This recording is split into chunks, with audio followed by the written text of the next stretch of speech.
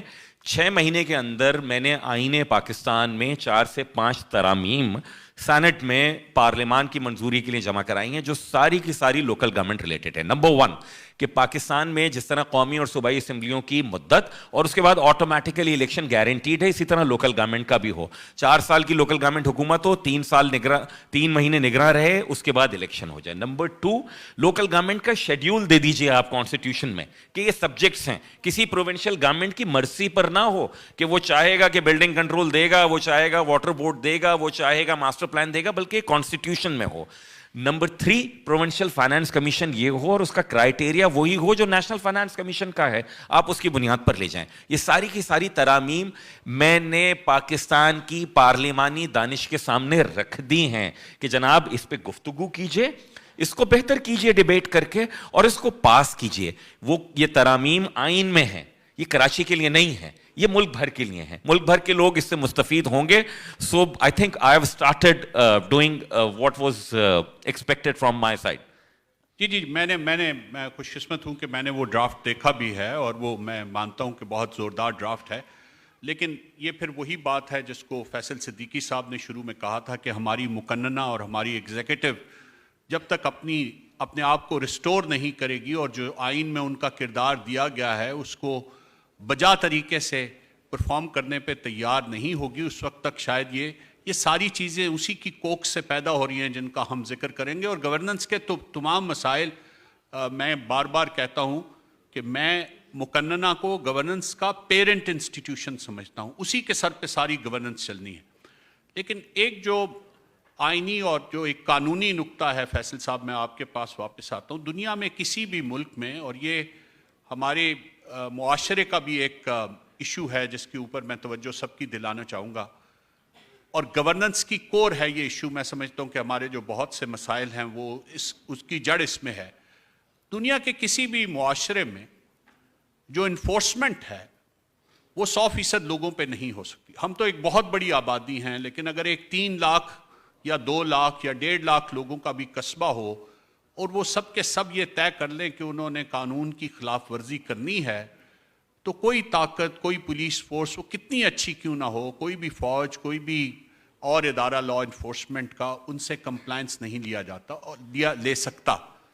اور جو دنیا میں ایکسیپٹیبل پرسنٹیج ہے انفورسمنٹ کی وہ 1 to 5% ہے, کہ 1 سے 5% لوگ اگر کسی بھی قانون کی خلاف ورزی کریں تو جو لا انفورسمنٹ کی ایجنسیز ہیں ان کو ان کا کاگنیزنس لینی بھی چاہیے اور اس کو اس کے الٹیمیٹ اینڈ تک پہنچانا بھی چاہیے. تو ایک ایسے معاشرے میں جہاں پہ یہ جو ریشو ہے بالکل الٹ ہے کہ 95% لوگ, اور ہم سب لوگ ہی بسا اوقات شاید یہ کرتے ہیں کہ اگر رات کو ہم جا رہے ہیں تو ہم ٹریفک سگنل پہ نہیں کھڑے ہوتے. اسی طرح ہم جب تک ہمیں یہ ڈر نہ ہو کہ کیمرہ پولیس کا ہے تو ہم سپیڈ کی پابندی نہیں کرتے. اسی طرح سے جتنی بھی اس طرح کی باتیں ہیں, اور یا جس طرح کے ہیلتھ سیکٹر کے مسائل انہوں نے کیے, میڈیسن کی پروویژن دیکھ لیں, سرنجز کا استعمال دیکھ لیں, وہ کہہ رہے ہیں HIV کا پینڈیمک ہمارے دروازے پہ دستک دے رہا ہے. تو مجھے یہ بتائیے کیا طریقہ ہے فیصل صاحب, کون سا ایسا کام کیا جائے حکومت اور صوبائی اسمبلیاں جنہوں نے یہ انفورسمنٹ کو, جن کی ذمہ داری میں اور عملداری میں آتا ہے, وہ کیا کریں کہ یہ گورننس کا جو اتنا بڑا ازدہا کی طرح کا سام کھڑا ہے اس کو ہم کسی طرح اس کے فن کو قابو میں کر سکیں. دیکھیے, ایک تو جیسے میں نے کہا ہماری ایک فاؤنڈیشنل ڈیزیز یہ بن گئی ہے کہ ہم سمجھتے ہیں کہ قانون اور ججز ہمارے مسائل سارے حل کر دیں گے, لیکن وہ بھی ایک اور بنیادی ڈیزیز پہ بیسڈ ہے. وہ یہ ہے کہ ہم سمجھتے ہیں کہ انگریزی ہمارے مسائل حل کر دے گی. تو جس طرح فیصل صاحب نے کہا کہ اگر ہم یہ انگریزی کانسٹیٹیوشن میں لکھ دیں کہ ایک لوکل گورنمنٹ ایوارڈ ہوگا, کمیشن ایوارڈ ہوگا, اس کے الیکشن کا شیڈیول دے دیں, تو وہ کسی طریقے سے اس انگریزی میں ایسی جادوئی طاقت ہوگی کہ وہ اس مسئلے کو حل کر دے گی. ہمیں اپنا ریئل کرائسس سمجھنا چاہیے, وہ یہ ہے کہ لا انفورس ہوتا ہے اسٹیٹ کے تھرو, وہ ججز کے تھرو نہیں ہوتا, اور وہ اسٹیٹ کبھی لا انفورس نہیں کر سکتا جس میں 3 ایلیمنٹس نہ ہوں. پہلا ایلیمنٹ مونوپلی اوور وائلنس, آپ کا اسٹیٹ وہ لوز کر گیا ہے. نمبر 2 ایڈمنسٹریٹو ریچ, اس اسٹیٹ کو معلوم ہو کہ اس کے معاشرے میں کیا ہو رہا ہے, آپ کے ایس ایچ او کو نہیں معلوم اس کی ساتھ والی گلی میں کیا ہو رہا ہے. نمبر 3 لوگ سمجھتے ہوں کہ وہ ایک لیجٹمیٹ اس کے حکم ہوں. آپ کا اسٹیٹ یہ تینوں ایلیمنٹس لوز کر گیا ہے. آپ کوئی قانون یہاں انفورس نہیں کر سکتے. بس جب بہت زیادہ کیوس پھیلنے لگتا ہے اور منیمم ضرورت ہوتی ہے انفورسمنٹ کی, تو پھر جا کے کچھ قانون انفورس ہو سکتا ہے. تو انفورسمنٹ کے لیے آپ کو اپنے یہ 3 مسائل حل کرنے پڑیں گے, اور جیسے آپ اندازہ ہوگا یہ تینوں انٹر لنکڈ مسائل ہیں. بنیادی تو ضرورت یہ ہے کہ آپ اپنا مونوپلی اوور وائلنس ری گین کریں.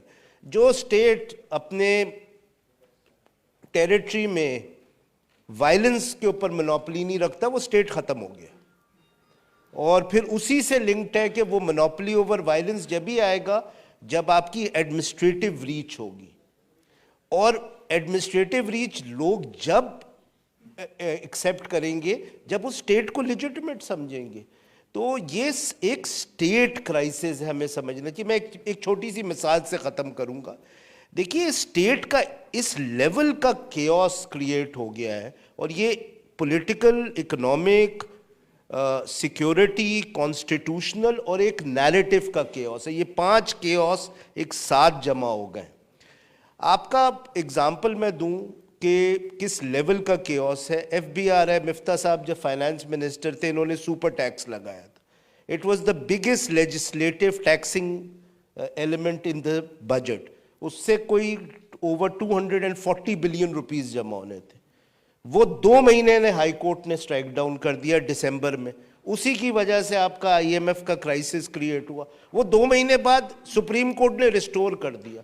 اب مجھے بتائیے کون سا اسٹیٹ فنکشن کر سکتا ہے جس کے ایف بی آر کو یہ نہیں معلوم ہو, جس کے فائنانس منسٹر کو یہ نہیں معلوم ہو کہ اس کا جو مین ٹیکسنگ اسٹیچوٹ ہے وہ سروائیو کرے گا یا نہیں کرے گا. اور سپر ٹیکس جس طرح فات صاحب آپ کو معلوم ہے ایک ایسی چیز ہے جو پچھلے 120 سال سے لگ رہا ہے ساری دنیا میں. تو اس لیول کا کیوس ہے اس ملک میں کہ ہمیں یہ نہیں سوچنا چاہیے ری امیجن کریں پاکستان کو, ہمیں سوچنا چاہیے پہلے اس کو ڈیزاسٹر سے تو بچائیں. جی, اور بالکل آپ نے درست کہا فیصل صاحب. صرف ایک چیز کا اضافہ کر لیں کہ ایبسولوٹ اتھارٹی آف ٹیکسیشن بھی اسٹیٹ کے پاس ہونی چاہیے. اگر وہ جس طرح ہمارے یہاں پہ اب ہر سٹی اور ہر شہر میں اور ہر گاؤں میں مافیاز ہیں اور وہ اپنی اپنی ٹیکسیشن کر رہے ہیں, اگر یہ سلسلہ بھی چلتا رہے گا تو ماڈرن پولیٹیکل تھاٹ میں بہرحال ٹیکسیشن کی ایکسکلوسیو اتھارٹی کو بھی ایک ضروری ایلیمنٹ آف اسٹیٹ ہوڈ خیال کیا جاتا ہے. ظفر صاحب میں آپ کے پاس آؤں گا اور بہت ہی اسپیسیفک کوشچن کروں گا کیونکہ اس کے بعد میں چاہتا ہوں کہ ہم تھوڑا سا سوال جواب بھی کر لیں. یہ مجھے بتائیے کہ میں نے یہ دیکھا ہے, میں بھی کچھ عرصہ سیکرٹری ہیلتھ پنجاب کے طور پہ کام کرتا رہا ہوں, میں نے یہ دیکھا کہ ہمارا جو سارا فوکس ہے وہ کیوریٹو ہیلتھ پہ رہتا ہے. ہم لوگوں نے کبھی بھی پریونٹیو سائڈ پہ, اور ہم شاید وہ بدقسمت ملک ہیں جس نے نہ جانے کتنی مرتبہ پولیو سے کے خاتمے کا اعلان کیا اور پھر پتہ چلا کہ پولیو ختم نہیں ہو سکا کیونکہ ہماری ریسورسز کا رخ جو ہے وہ نئے ہسپتال بنانے پہ اور نئے سی ٹی سکینز خریدنے پہ لگا رہتا ہے. تو آپ مجھے یہ بتائیے کیا طریقہ ہے, آپ بھی رہے اندر, میں بھی رہا ہوں, آپ پہلے بتا دیجئے کہ کیا طریقہ ہے کہ ہم اپنے پالیسی میکرز کا, سیاستدانوں کا, ہم اپنی ایڈمنسٹریشن کا, بیوروکریسی کا جو رخ ہے وہ یہ کیوریٹو سے نکال کے پریونٹیو پہ جو بہت اکنامیکل بھی ہے اور جس پہ پیسے بھی بہت خرچ آتے ہیں اور جس کے ریزلٹس بھی پوری دنیا نے بہت بہتر لیے, کیسے لا سکتے ہیں؟ جی تھینک یو. جی میں بہت مشکور ہوں کہ آپ نے میرے سے یہ بات پوچھی ہے کیونکہ میں نے ویسے بھی یہ بات کرنی تھی. ابھی جو ہم اپنی جو ملکی حالات ہیں, جو مختلف کرائسز ہیں, اس میں اب ایک فریز ہم نے استعمال کرنی شروع کر دی ہے, ایلیٹ کیپچر. میں اس کو اپلائی کروں گا ہیلتھ کیئر کے اوپر. ہیلتھ کیئر میں بھی ایلیٹ کیپچر ہے, اور ایلیٹ کیپچر میں انڈیویجولز یا گروپس آف انڈیویجولز یا خاص سوشو اکنامک حوالے سے بات نہیں کر رہا, ایک مائنڈ سیٹ ہے. ایلیٹزم ایک مائنڈ سیٹ ہے. جتنے بھی ہم نے مفتیٰ صاحب نے, باقی لوگوں نے جو ہیلتھ انڈیکیٹرز کا ذکر کیا, چاہے وہ پاپولیشن ہے, میل نیوٹریشن ہے, ریپروڈکٹیو ہیلتھ ہے, یہ تمام انڈیکیٹرز, یہ میرا مطلب کی پوائنٹ ہے. اگر یہ میں یہاں اس سیمینار کے ذریعے چھوڑ جاؤں, یہ بات ذہن میں رہ جائے, تو میں سمجھوں گا کہ میرے آنے کا کوئی مقصد تھا. یہ تمام انڈیکیٹرز دنیا کے ملکوں کی تاریخ ہمیں یہ بتاتی ہے ہیلتھ کیئر کی, کہ یہ کوئی بھی ملک اپنے انڈیکیٹرز کو درست نہیں کر سکتا ہسپتالوں کے ذریعے. Tertiary level hospitals can never change your health indicators. یہ چینج ہوتے ہیں پرائمری ہیلتھ کیئر لیول کے اوپر. اور میں نے ایلیٹزم کا اس لیے ذکر کیا تھا کہ ہمارے ہاں اچھی ہیلتھ کیئر کا مطلب ہے بڑے ہسپتال بڑے شہروں کے اندر اور بڑے اسپیشلسٹس. یہ کبھی بھی ہمارے ہیلتھ کرائسس کو ایڈریس نہیں کر سکتے. پاکستان میں اگر میں بجٹری پوائنٹ آف ویو سے آپ کو بتاؤں تو اول تو یہ فگر ہی اویلیبل نہیں تھی. جب میں آفس میں تھا تو میں نے اس پر کچھ کام کیا. 70% of public health expenditure is being spent on tertiary hospitals. 70%. 30% goes to primary health care. یہ تمام ایشوز کا جو جواب ہے وہ پرائمری ہیلتھ کیئر کے اوپر ہے. یہ ہیلتھ سروس ریسرچ بھی ہو چکی ہے کہ 70% of all health problems can be addressed at primary health care. ہمارے ہاں ہم نے یہ سمجھ لیا ہے اپنے ایلیٹزم کی وجہ سے کہ primary health care which means basic health units, rural health centres یا general practitioners in the private practice, ہم یہ سمجھ بیٹھے ہیں کہ پرائمری ہیلتھ کیئر کا مطلب ہے پور health care for the poor people. حالانکہ یہ بالکل اس کے الٹ ہے. تو جب تک ہم یہ کایا کلپ نہیں کریں گے, جب تک یہ پیراڈائم شفٹ نہیں کریں گے اپنے ذہنوں کے اندر, اس وقت تک پاکستان کا ہیلتھ کرائسس ہم ایڈریس نہیں کر سکتے. اور یہ ہوگا یونیورسل ہیلتھ کوریج کی وجہ سے. ٹھیک ہے جی. میم میں آپ سے ایک سوال کرتا ہوں, اور پھر آپ نے کرائم میپنگ پہ کراچی کی بہت کام کیا اور پائنیئرنگ ورک میں نے دیکھا کہ آپ نے کیا, اور اس میں نیچرلی آپ نے آئی ٹی کو ایز این ایلیمنٹ یوز کیا. اور جب ہم آج گورننس کی بات کرتے ہیں اس 21ویں صدی کی تیسری دہائی میں بیٹھے ہوئے, تو میں نہیں سمجھتا کہ گورننس کی ری رائٹنگ کی اور گورننس کی ریفارم کی کوئی بھی بات ہو سکتی ہے جب تک اس میں آئی ٹی کو ایز اے کور ایلیمنٹ, چاہے وہ ہیلتھ ہے, چاہے وہ ایجوکیشن ہے, چاہے وہ سندھ بلڈنگ کنٹرول اتھارٹی ہے, چاہے وہ اربن پلاننگ ہے. اور میں نے آپ کا ایک گفتگو میں سے ایک بڑا خوبصورت ریمارک بھی سنا کہ آپ نے کہا کہ اورنگی پائلٹ پروجیکٹ کی جو میپنگ تھی لاہور کی, لاہور کے پارکس کی اور لاہور کی مختلف گریو یارڈس کی, that was far more authentic than any government organization.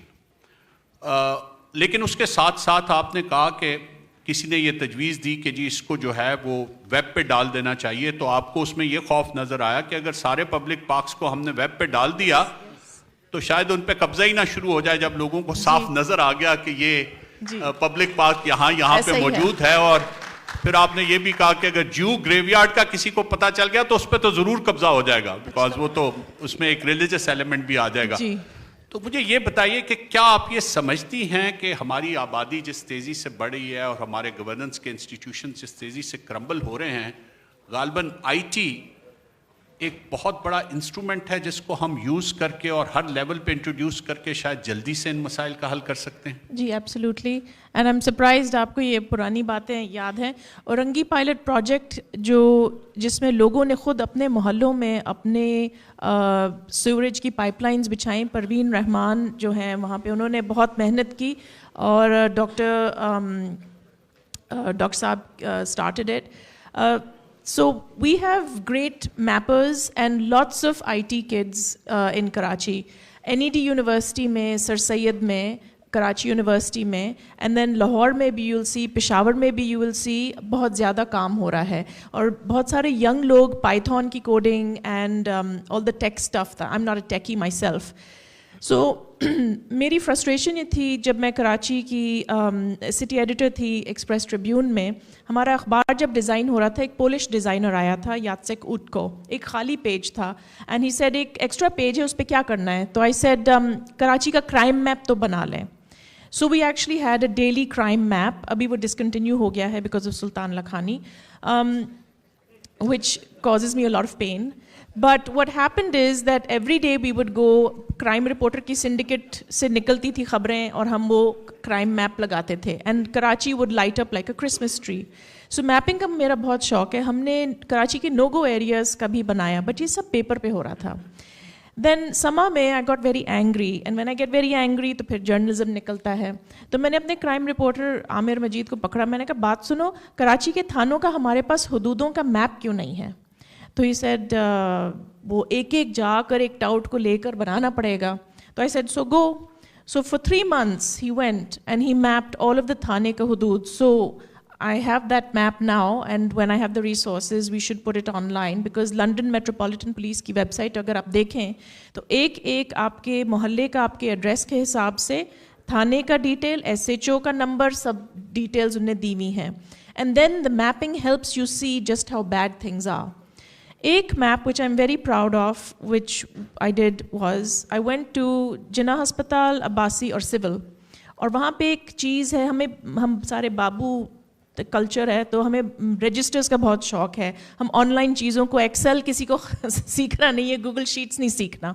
تو کراچی میں جو ریپس ہوتے ہیں وہ ایک چیز کہلاتی ہے rape register.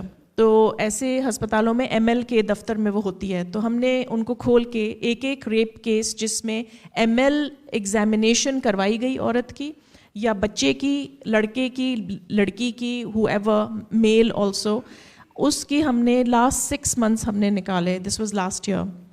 And then we mapped it on to the Karachi کے تھانے کے حدود, کہ کون سے تھانے کے حدود میں سب سے زیادہ ریپس رپورٹ ہوتے ہیں. اینڈ ڈو یو نو, پھر ہم کلر کوڈنگ کرتے ہیں, تو obviously جہاں 1 ہے تو اٹس ویری لائٹ, اینڈ جہاں بہت ڈارک کلر ہے obviously there's more rapes, alleged rapes. So guess where in Karachi the most alleged rapes are happening? It's in the factory areas, site Korangi. They're red, لال ہوئے میں. سب سے کم rape کہاں ہوتے ہیں؟ Clifton defence میں, because I guess کوئی لڑکی آگے بڑھتی نہیں ہے بتانے کے لیے. So all of these important government people, whenever you next come in government, I even asked Shahid Khaqan Abbasi صاحب in a meeting کہ مجھے کراچی کے میپ کا مجھے ذرا وہ دے دیں. Even the election commission, you know, I want to wring their necks because وہ ٹکڑے ٹکڑے اپلوڈ کرتے ہیں PDFs میں, اور سارے بچے they want to, there are a lot of coders, whichever department is running governance, get the IT people, maps کو upload کریں, make data available, and the awam, the bachas, they will do all the work to make it available for you to make better judgments کہ لوگ چاہتے کیا ہیں اور ہو کیا رہا ہے on the ground. سینیٹر صاحب آخری سوال سینیٹر صاحب آپ سے, اور پھر اس کے بعد سوال. دیکھیے ہم نے پچھلا بھی جو ہمارا جینڈر انکلوزیوٹی کا جو فورم تھا اس پہ بھی یہ بہت سنا کہ جی ریلیجن کو استعمال کیا جا رہا ہے as an element to influence policy making. اور ہم سب یہ بہت عرصے سے اب دیکھ رہے ہیں کہ ریلیجن میں اور ریلیجس پارٹیز کو, چاہے وہ بہت ہی کم ان کی اپیل ہے, آج تک 1970 کے الیکشن کے بعد سے آج تک کسی جگہ پہ بھی 2002 میں اور بڑے وہ کنٹینشیس ریزلٹس تھے جن کے بنیاد پہ کچھ جگہوں پہ ریلیجس پارٹیز کو گورنمنٹ ملی, میجورٹی ملی. لیکن ہم نے یہ دیکھا ہے کہ ریلیجن کو اور ریلیجس پارٹیز کو بار بار گورننس کو انڈرمائن کرنے کے لیے استعمال کیا گیا. TLP, شاہد خاقان صاحب اس وقت وزیر اعظم تھے, TLP نے آ کے فیض آباد میں دھرنا دے دیا, اس کا نتیجہ جو کچھ نکلا وہ شاید کسی نہ کسی دن ضرور ضابطۂ تحریر میں آئے گا. اسی طرح کراچی میں جس طرح سے سیکٹیرینزم اور دوسری چیزوں کو ہوا دے کے جو پاپولر پولیٹیکل اپیل ہے اس کو انڈرمائن کیا گیا, یا اربن یا رورل سندھ اور رورل ساؤتھ پنجاب میں جس طرح سے یہ مسئلہ زیادہ سر اٹھا رہا ہے، خیبر پختونخوا کا تو ایک یہ لنگرنگ ایشو ہے جو چل رہا ہے، تو آپ کیا یہ سمجھتے ہیں کہ یہ تمام سیاسی جماعتوں کو اس ایک ایشو پہ یوز آف ریلیجن، کیونکہ اس نے بہت انڈرمائن کیا ہوا، پاپولیشن کا ایشو بہت ٹھیک اٹھایا مفتاح نے، کیا آپ نہیں سمجھتے کہ یہ وہ کم از کم ایشو ہے جہاں پہ تمام سیاسی جماعتوں کو اکٹھا ہونا چاہیے اور یہ کہنا چاہیے کہ ہم مذہب کو استعمال نہیں ہونے دیں گے گورننس کو انڈرمائن کرنے کے لیے؟ جی بے شک فواز صاحب، وہ آپ کیونکہ شیر فہم آدمی ہیں، مفتاح نہیں ہیں. فواز صاحب آپ کیونکہ شیر فہم آدمی ہیں، مفتاح اتنے نہیں ہیں کہ وہ کس سے پوچھوں میں بھلا منزل جانا کا پتہ، کس سے پوچھوں میں بھلا منزل جانا کا پتہ، اس کو لگ جاتی ہے چپ جس کو خبر ہوتی ہے. اب مسئلہ یہ ہے کہ جتنی بھی اس ملک کی سیاسی جماعتیں، خاص کر بڑی سیاسی جماعتیں ہیں، وہ مقامی سطح کے اوپر اپنی اپنی سہولت کے لیے in hard core religious militant groups تک سے تعاون حاصل کرتی ہیں اور ان کے ساتھ مل کر انتخابات لڑتے ہیں، اور اس کو کہتے ہیں وہ جی علاقائی ایڈجسٹمنٹ ہے. There shall not be any علاقائی adjustment with these hardcore religious militant groups. This is as simple as that.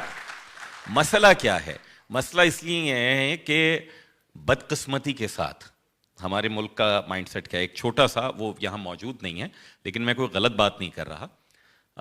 Asad Umar صاحب جس زمانے میں پاکستان بزنس کاؤنسل کو ہیڈ کرتے تھے، شہباز شریف صاحب نے پنجاب میں وزیر اعلیٰ کے طور پہ تقریر کرتے ہوئے جامعہ نعیمیہ میں یہ اسٹیٹمنٹ دیا تھا کہ طالبان پنجاب میں کیوں اٹیک کرتے ہیں. You were at Punjab government Miftah at that time میرے خیال میں، تو آپ بھی وہیں تھے فواز صاحب.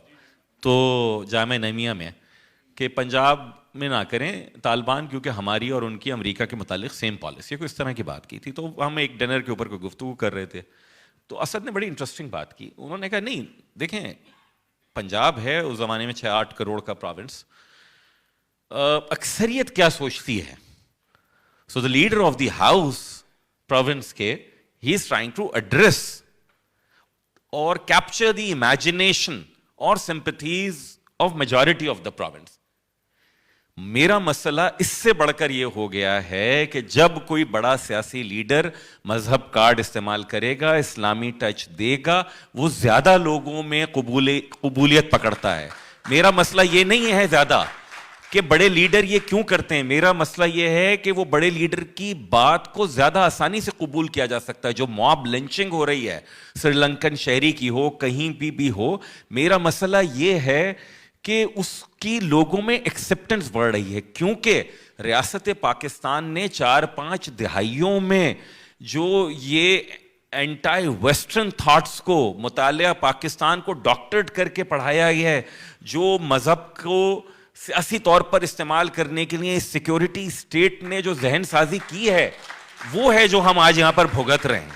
میرے خیال میں، میرے نزدیک مسئلہ یہ کسی بھی سیاسی جماعت کو نہیں کرنا چاہیے، لیکن کرتی ہیں. میں آپ کو کاش میں بتلا سکتا کہ کہاں سے یہ والی خواہشات آتی ہیں کہ فلاں جو ایکسٹریمسٹ لوگ ہیں ان کا آپ ووٹ حاصل کیجئے. کیا کرنا چاہیے؟ نہیں کرنا چاہیے.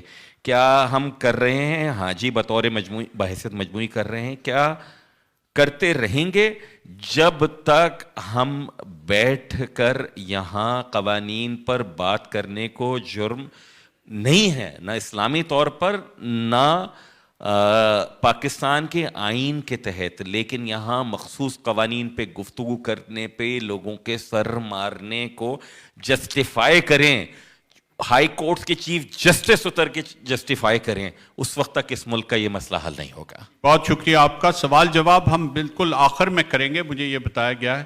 تو میں آپ کا سینیٹر فیصل سبزواری صاحب، فیصل صدیقی صاحب، ظفر احمد صاحب اور ماہم، آپ کا بہت شکر گزار ہوں، اور آپ کے ساتھ آپ سب لوگوں کا بھی بہت شکر گزار ہوں کہ آپ نے انتہائی توجہ اور انہماک سے یہ سیشن سنا. بہت شکریہ.